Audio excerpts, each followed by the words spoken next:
Hey everyone, this is Patrick with the ADHD Journeys on Substack and on my personal Insta.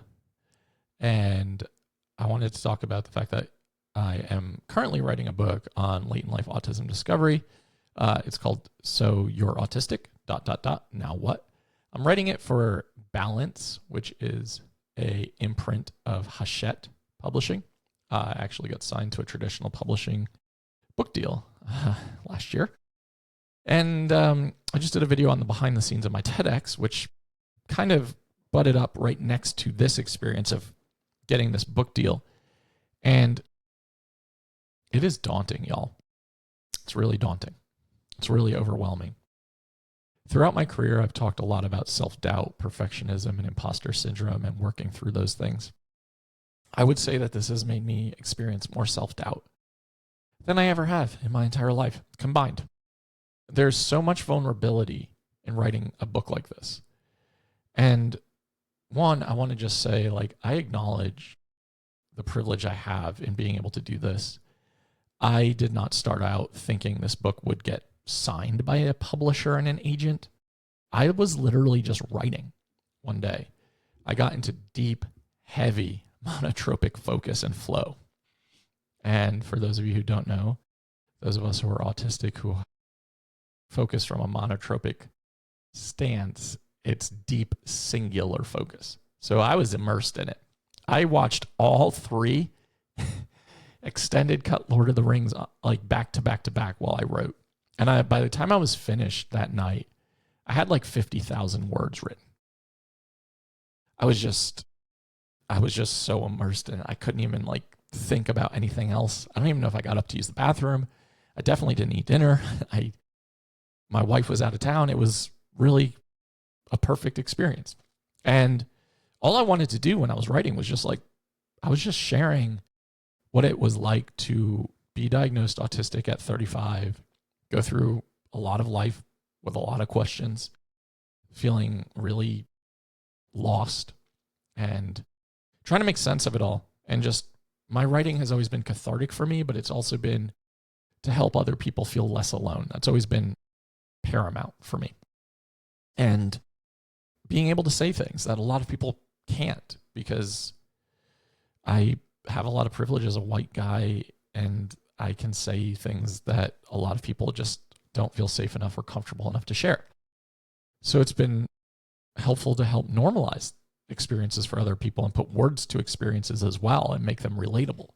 But I was just writing it for me. And then I reached out to a friend and I said, hey, I know you've self-published. Can you share how you've done that?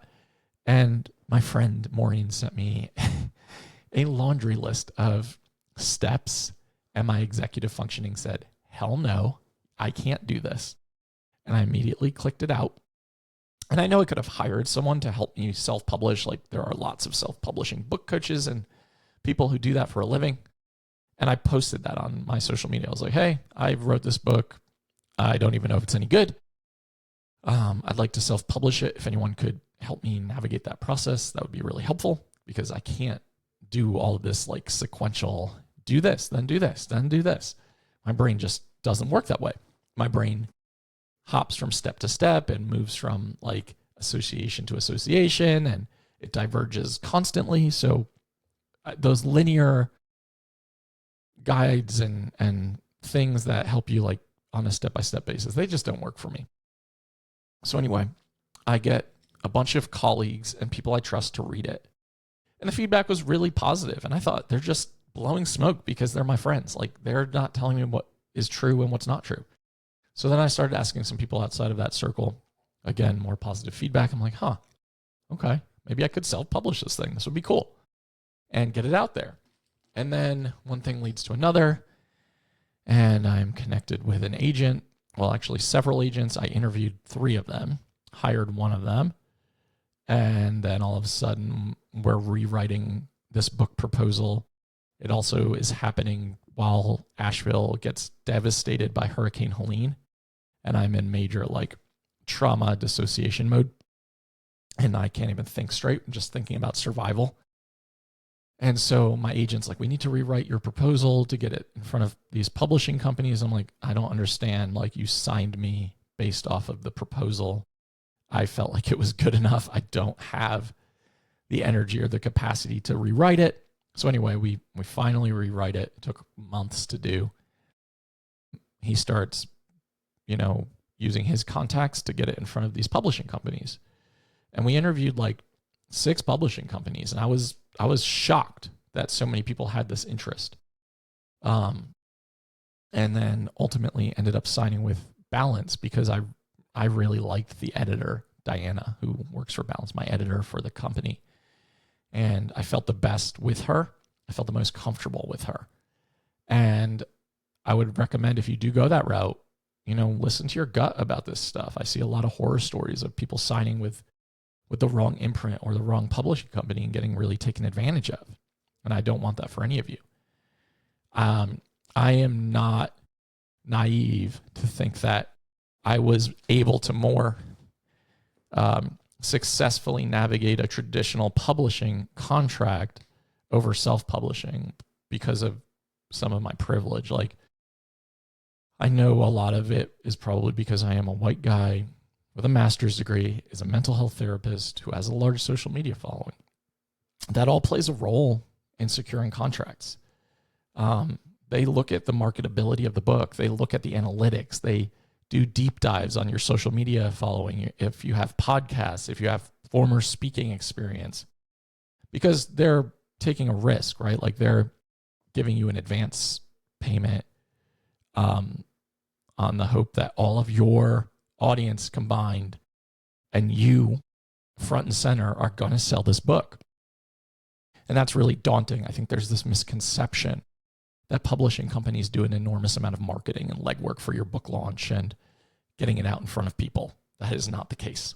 You are not necessarily on your own, but you are pretty on your own about the marketing component of the book.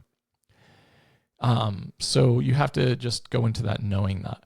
And I acknowledge too that while writing this book, I've done so many revisions and different iterations of it, as I have learned and unlearned more and more and more about the autistic experience, because it's not a binary experience. It's not a monolith.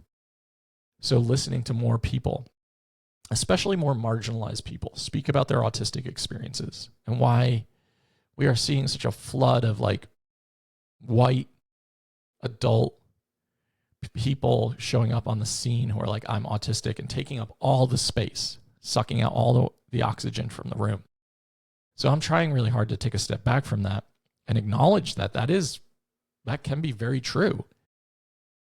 And I don't want to get it wrong. The topic feels so important. There's so much vulnerability in trying to speak about marginalized identity and experience that I don't want to do harm. So I second guess myself a lot in this. You can get really lost in it while being on social media often, because you're going to see so many different thoughts and perspectives and ideas, and you almost can lose your own. So you have to try to stay grounded and anchored into your own voice and your own thoughts and ideas, because it's really easy to get sucked into like misconceptions, misbeliefs, different ways of thinking that are not your own. And what I've always wanted was for this book and for this to be something that feels not only supportive and affirming, but to help people feel less alone. Like, foundationally, that's what it's about for me. I started writing this not only for myself, for what I needed, but I was at a conference in Alaska a couple of years ago. I did a keynote on late in life autism discovery. And this woman who was in her mid-70s came up to me afterwards, and she was like, that was the first time I've ever felt understood and affirmed in my entire life. And do you think it's worth it for me to pursue an autism diagnosis at my age? And I was like, yes, I really do. And that's not to say there are not a million risks and cons and things to think about, which I can go into in a different video. But when you are seeking out identity and sense of self and understanding, and you've been seeking it for your entire life, I think it's worth it a million times over. And I think that discovery and diagnosis can not only be life-altering, but life-saving. Because when you are so disconnected from your sense of self and you feel like you're the problem, or you're defective or broken or different, or like you just never got the manual on how to do life like everybody else, the exhaustion and the tax and the wear and tear on your mental well-being and your emotional well-being, it is fucking heavy. And it creates a lot of emotional and mental distress. And I just don't want to see more people have to go through that if they don't have to. So, I'm writing this book. The manuscript is due next March, and then it'll get published March of 28, right in time for Autism Acceptance and Awareness Month. And I will say that every day I contemplate bailing because it's such a big project. It is an enormous lift. It is constantly testing me, constantly getting feedback and critique, constantly revising what you're writing. I've had a lot of learning and unlearning to do since getting that contract. And I've been autistic my whole life. I'm 39. I didn't learn I was autistic until I was 35. 4.5 years of just learning and unlearning and deconstructing and moving significantly more towards the neurodiversity paradigm and away from the pathology paradigm, thanks to Dr. Nick Walker's work and all the other people doing that work out there. Sunny Jane Wise comes to mind immediately. And Dr. Megan Neff comes to mind immediately. And Tiffany Hammond comes. There's so many people out there. And I think about a lot, like there are so many people who have less access to the resources that I do, who are much more deserving of a book deal to speak about the autistic experience, who could probably run circles around me in a lot of areas and arenas. But what I need to anchor into, and I encourage you all to do the same, is that what I do really well is make things relatable. And I can really put a voice to things that people don't often have words or explanations for and are able to articulate experiences that are challenging. And I think I did that really well when Dr. Megan Neff and I co-hosted the Divergent Conversations podcast, which is on hiatus. I'm not saying it's forever gone. I'm planning to bring it back in the fall because she's writing a book right now on the ADHD experience, which will be fucking phenomenal. But one thing I think I did really well on that podcast was make a lot of her ideas more relatable for the everyday human, because she's such a clinical genius, in my opinion. So being able to take that genius and then to break it down in ways that people could understand the experiences. So I think that's what our chemistry really did, was being able to have that duality and those different perspectives. And I think the same thing with this book. I cannot look at this book as the end all be all for the autistic experience. That would be unfair. You need to give credit to the people who have come before you, who are more marginalized, who are doing the work, right? That's a given. And I'm also not going to write the only book ever written for autism. I think about Dr. Devin Price's Unmasking Autism, and how when I read that early on, 4 or 5 years ago, I was like, how is this person describing me to a T?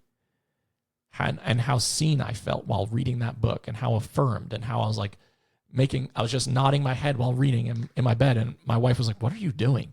I was like, I really need you to read this.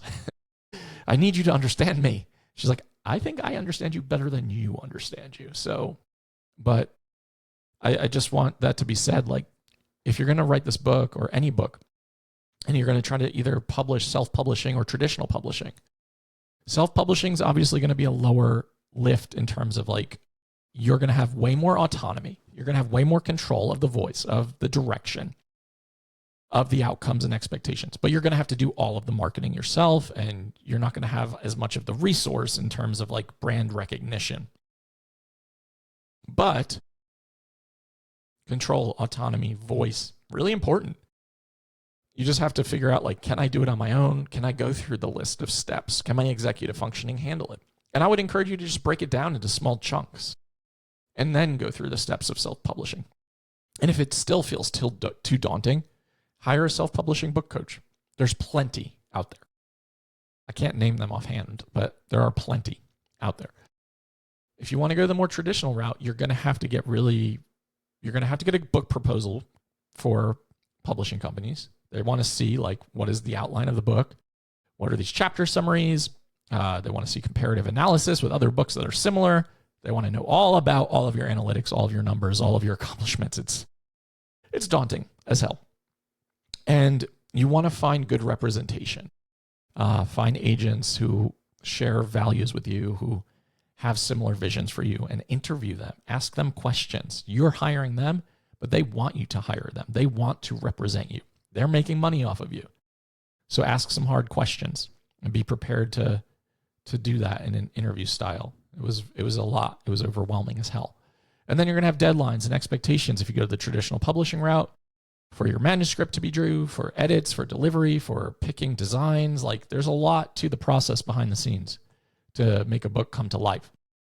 And then there's a lot of pressure when you get a book advance payment to write a book that's going to be worthy of that, and that's going to sell copies and people are going to buy. And I think there's a lot of vulnerability in this, whether you go self-publishing or traditional. Vulnerability for people to critique the shit out of it. I'm already ready for that and prepared for it. I might go underground for like a year. Vulnerability for it just to be out in the world as a permanent reference and document that you have created. There's a lot of vulnerability in that. So much of ourselves go into these creative projects. And I know for me, this will probably test me more than anything ever has. And I just don't want to do harm. I don't want to get it wrong. I want to get, I just want to speak from lived experience.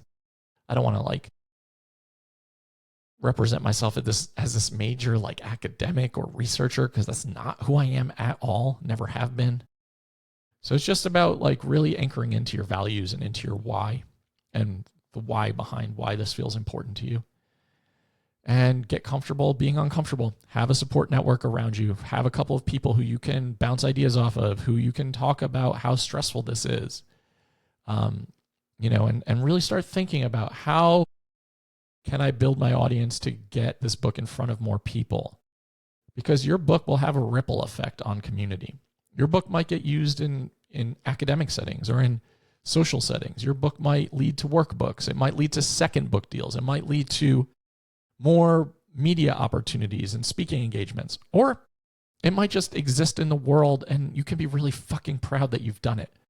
Because how many people can say that? Like, that I've published a book, whether self or traditional publishing. So it's a major accomplishment. And I need to be able to try to take that in too, which is not easy. I glance over my accomplishments. I don't feel pride about them.